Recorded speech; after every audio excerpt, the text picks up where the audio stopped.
Hello and welcome to Clovers Quilting. My name is Dion. Mother's Day is just around the corner and I wanted to make a couple of things for a couple of the moms that are going to be at this gathering my fiance put together. My Auntie Blue and my cousin Joe are coming from about 90 miles away, and my fiance Ray lives about 30 miles in the other direction from them. So they're going to meet me and we're going to head over there since they've not been to his place yet. And his family's going to be there. So Ray's mom, Judy's favorite food is chicken. And my Auntie Blue's favorite food is mashed potatoes. So are these going to be fun bodies for the pillowcases or what? I just cracked up when I saw these pieces of fabric and I just had to get them. So the magic pillowcase is really fun. You take 27 inches of standard pillowcase of the body of the pillowcase, and then you need an accent fabric and a cuff. So on the potatoes, we're going to have a black accent to mimic the pepper, and we're going to have a yellow accent to mimic the butter. So that's going to be the cuff and the accent. The cuff is cut at 9 inches and the accent is cut at 3 inches. And on the chicken, I'm going to have an accent of red to go with the gingham in the background. I didn't have any gingham, but I did have this red. And then I found this grunge that looks chickenish to me. So I'm hoping it'll work. And this is going to be the accent and the cuff of the chicken pillowcase.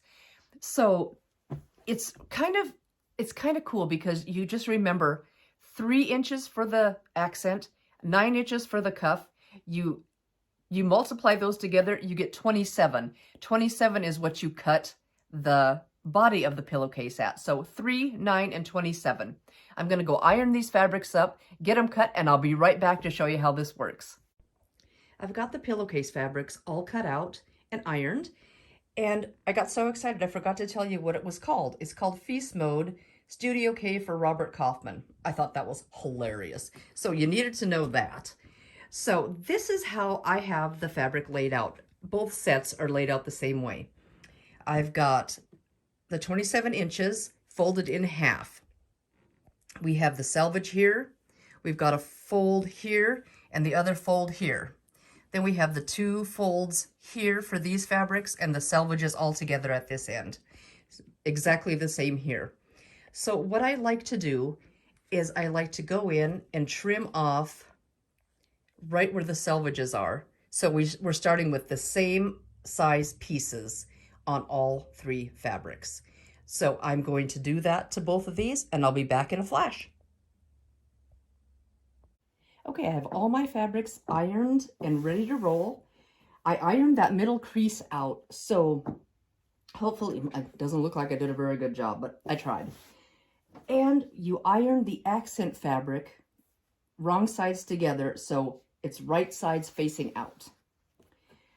Then this is the magic part. Now, let's get this one out of the way. You put down the cuff first. Let's see if you can see what's going on. Put down the cuff first. I'm just going to scoot it all the way over. And then you put down the body of the pillowcase. All right sides up. Okay. And you match these up. That's why it was so important to have them all the same length, so they match perfectly. We'll see how good my cutting is. I'm just going to pop a pin in here really quick just to hold this until we get the accent piece, just in a few spots.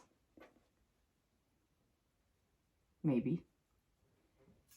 Let's just get this kind of together.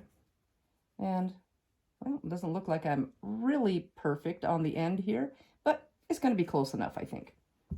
So we have the cuff up, the body up, and then I'm just going to give this a little bit of a shake and maybe bring up the bottom so it's not hanging and pulling down on it. Okay, give it a little bit of a wiggle. one doesn't look very good. That's okay. We're going to add something else. And then we're going to put the accent on with the raw edges matching up with the raw edge at the top. So carefully line up the 3 fabrics so you'll have 4 raw edges right there. The one for the cuff, one for the body of the fabric or the pillowcase, and 2 raw edges for the accent. So line those up. I didn't line it up very good. Let's scoot that down just a smidge. And we're going to pin all the way down and make sure that we have everything looking good. And there's more pinning. We have lots of pinning to do on this step. So let's just see if I'm getting it. I'm not very tall, and I'm just gonna lean in here and see if I can see if it looks okay. And let's get this all lined up just so. And we have one more edge to put on there. Okay, let's just see, this is starting to wiggle around a little bit. So let's just try to get that held down and held together. Okay, we're going to do that. Then we're going to roll the body of the pillowcase up. Is this making sense? I hope. Until we expose the cuff. Okay? This is also why it can be called a burrito pillowcase, because you're kind of making a little burrito. Then you bring this edge up and you're all going to be all enclosed. So this is your final piece you need to add to your pinned section. Let's just get that looking pretty good. And let's see if I can get this one. I take the time to try to pin in between, because getting all 5 of these pieces lined up at once is really tough. They're wiggling, going every which way. So I just get them held into place and then wrap this last one around. And I'm going to grab another pin. And I think we almost have it. Scoot this down a little bit so you can see. And there we go. Looks like my piece is a little bit longer. I'm not the best cutter in the world, not the best sewer. I don't know what I'm doing here. So it's going to look like so. You're going to have this long burrito looking thing that has the cuff on both sides, wrong sides out. We'll see you back at the sewing machine and I'll show you how to finish this. Okay, now I'm at the machine and I'm ready to do this one seam here. Just double check to make sure that the body of your pillowcase is all folded up and not in the line of this seam. If you notice, there is already a seam there. Yes, I sewed and had to rip because my machine balled up, of all things. So I'm going to do a little leader here. Yeah, my fiance Ray thinks that my channel should be called Dee's Sew and Rip, because I sew and then I rip. Oh, he thinks he's such a funny man. So anyway, I'm going to try it again. Here we go.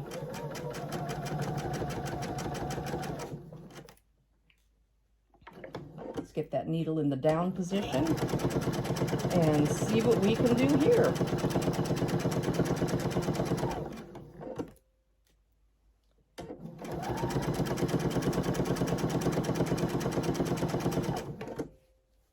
So far, so good.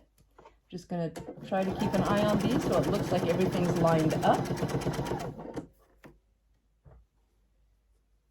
That looks a little wiggly, so I'm going to pull that bottom one.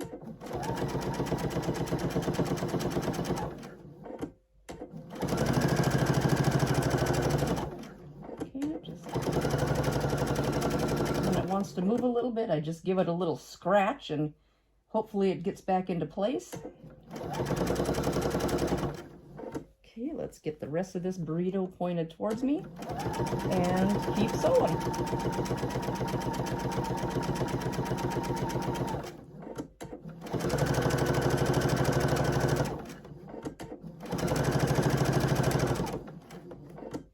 Okay. We're almost done. This is probably not the most exciting part of this, but there's some drama coming, I swear. It's gonna be fun.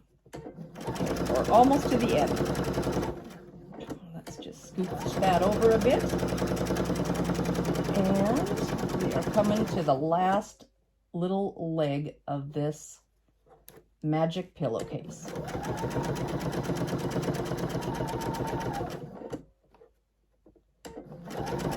Okay, now let's see if my thread cuts right. It did. So this is what it looks like. Get rid of this little guy.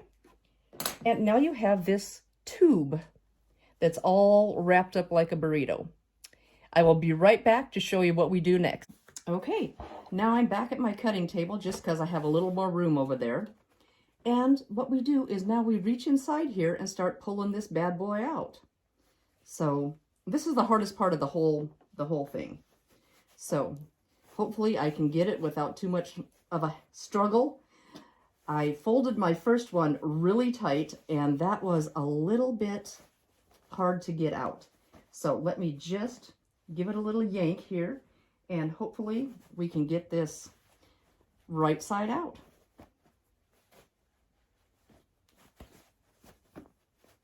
Starting to panic. I'm on tape doing this and I'm not doing very good. Okay. Just keep working it, and it'll come out. It's kind of a process. This is my third one. The first one I made was cheeseburgers. Now, do I have a food theme with pillowcases or what? And the second one I made was Legos for a really good friend of my dad's who builds these awesome Legos that are just crazy. They're just fantastic. A jillion pieces. So he got a Lego pillowcase, which was kind of fun. Okay, we're getting there. We're getting there. I think.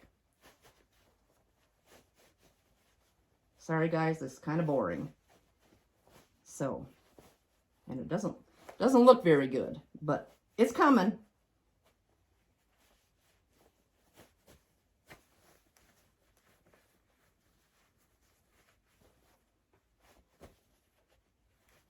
Note to self, not so tight. Don't fold it as tight as I did. But you know, you just want to make sure that it's all where it's supposed to be. Hey, I think we're getting somewhere. Okay, let's see. I see some of the right side. Where's the rest of it? Where's the rest of it? Oh my goodness, we're getting somewhere now, finally. Ah, there. I feel so much better now. Okay, now this is where the magic is. After all that, you turn it this way. You have the body, the cuff right here, no raw edges, and you have this really cute accent piece. And there's no raw edges on this side and none on this side. Everything is all tucked up in this little guy with one seam. So it's really pretty darn cool. So that's how that works. I'm going to get this all pressed up and do the same thing to this other one. And I will meet you back and I'll show you how to finish it up. I got everything ironed up and I double checked that these edges were trimmed nice. So the next step for this magic pillowcase is to sew with the wrong sides together. I know that sounds weird, So the wrong sides together. I have all the pretty sides facing out. I start here because this part matters. We want that to match, and keep my fingers crossed that it's going to look pretty good. And then try to match this accent piece up as much as you can. So that part matters, the rest isn't a big deal.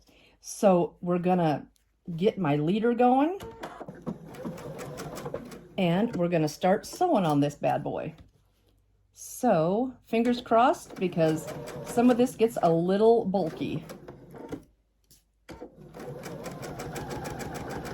I'm not a huge pinner, but since I've been pinning my projects, I've noticed I've had some improved accuracy. So, okay, we're going over this huge hump right here. So let's get that. I've noticed improved accuracy, so I'm trying to pin a little bit more. It's not my fave, but I'm trying to be a little more accurate. So now we can just whiz down this part.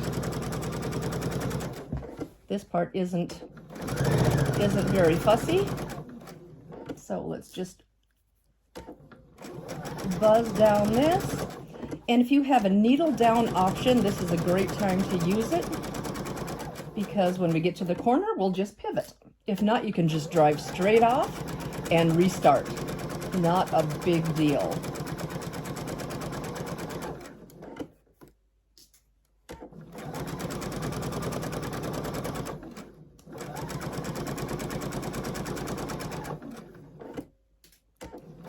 Let's see if I can get to this corner and actually make a 1/4 inch. Sometimes my perception of a 1/4 inch is not the best. Now I'm just going to try to pivot and see. We're pretty close. So I'm just going to turn the corner. We just need to go down that one side, and I should have backstitched up here, but I forgot, so I'm going to go and do that. You just want to have that reinforced. And in fact, I'm going to set my machine to backstitch and cut when I'm done here. So let's get this little bad boy done. Just a smidgen more.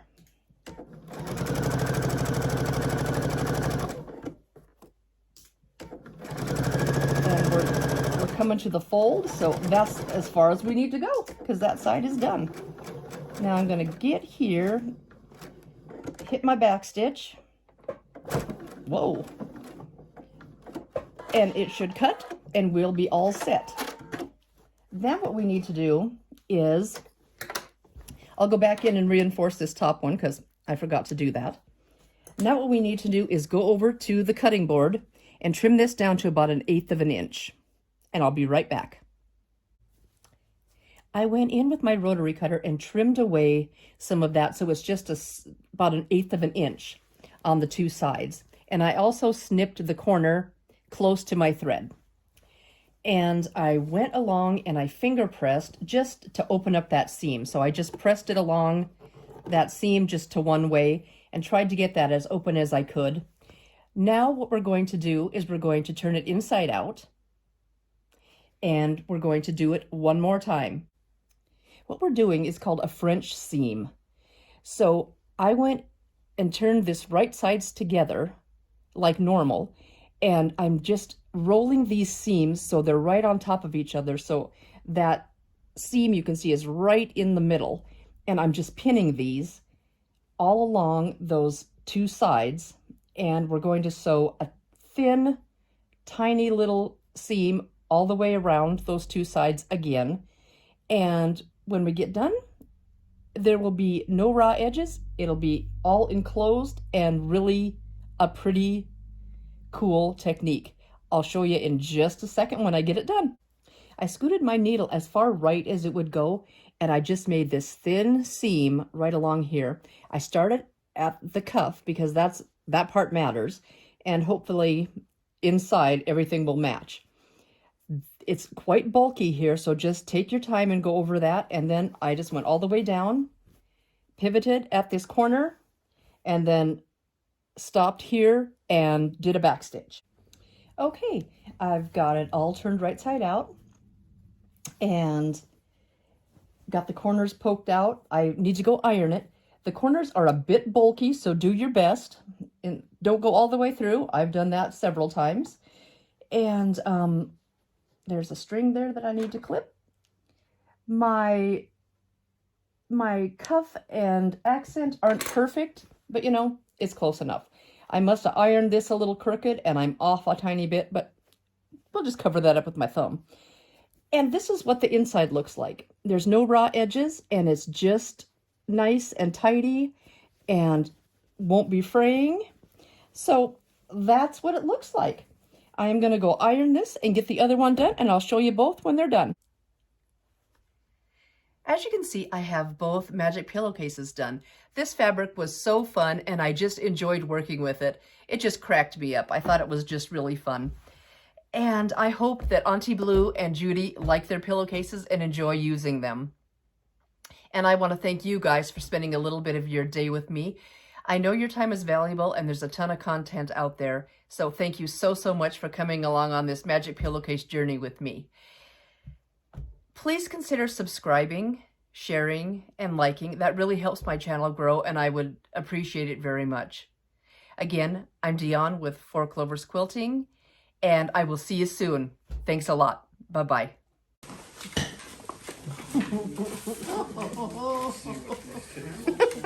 My son said I was mashed potatoes and gravy. Look. What do you think, Judy? Oh, nice. I like this look because I like chicken.